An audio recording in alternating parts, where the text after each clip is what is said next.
আরে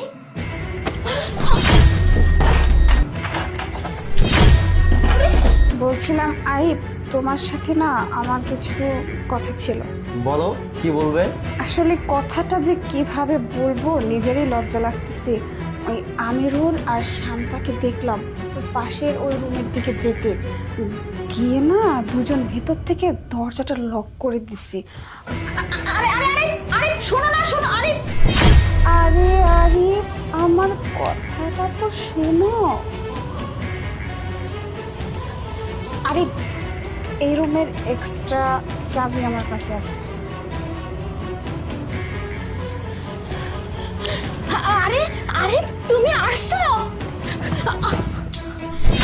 আরে আরে তুমি আমার সাথে এমন কেন করতেছো? পিয়াই তো এই রুম পর্যন্ত আমাকে নিয়ে আসছে, তারপরে এই রুমে আমাকে ধাক্কা মেরে ফেলে দিয়ে চলে গেছে। তুমি না বিশ্বাস করলে পিয়াকে জিজ্ঞেস করো। শান্তা, তুমি মিথ্যে কথা কেন বলতেছো? তুমি এখন ধরা পড়ে গেছো বলে সব দোষ তুমি আমার উপর চাপাচ্ছ, তাই না? কি প্রিয়া, তুমি মিথ্যা কথা কেন বলতেছো? তুমি তো আমাকে এই রুমে ডেকে নিয়ে আসলে, নিয়ে এসে আমাকে ধাক্কা মেরে ফেলে দিলে। আমি না, তুমি তো আমার সাথে ছিলে না? তুমি সবকিছু বলো বলো না, সত্যি কথা না? আরে প্রিয়া যা বলতেছে তো সত্যি বলতেছে। তুমি তো আমাকে এই রুমে নিয়ে আসছো, নিয়ে এসে বেডে শুইতে বলছো।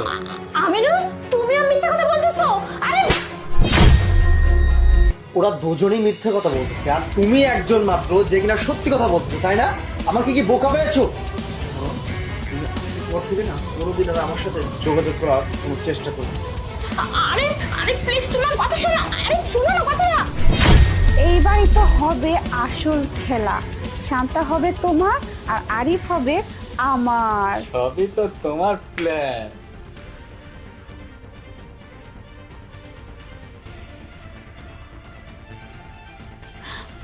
আরিফ, তুমি শান্তাকে অনেক ভালোবাসতে, তাই না? হ্যাঁ প্রিয়া, আমি ওকে অনেক ভালোবাসতাম, আমার সাথে এমনটা করছে। আরে আরিফ, আরিফ, আরে বাস, তুমি তো দেখতেছি শান্তার প্রেমে অন্ধ হয়ে পাগলই হয়ে গেছে। ও তোমাকে ঠকিয়েছে বলে। আসলে কথাটা তো তুমি জানোই না।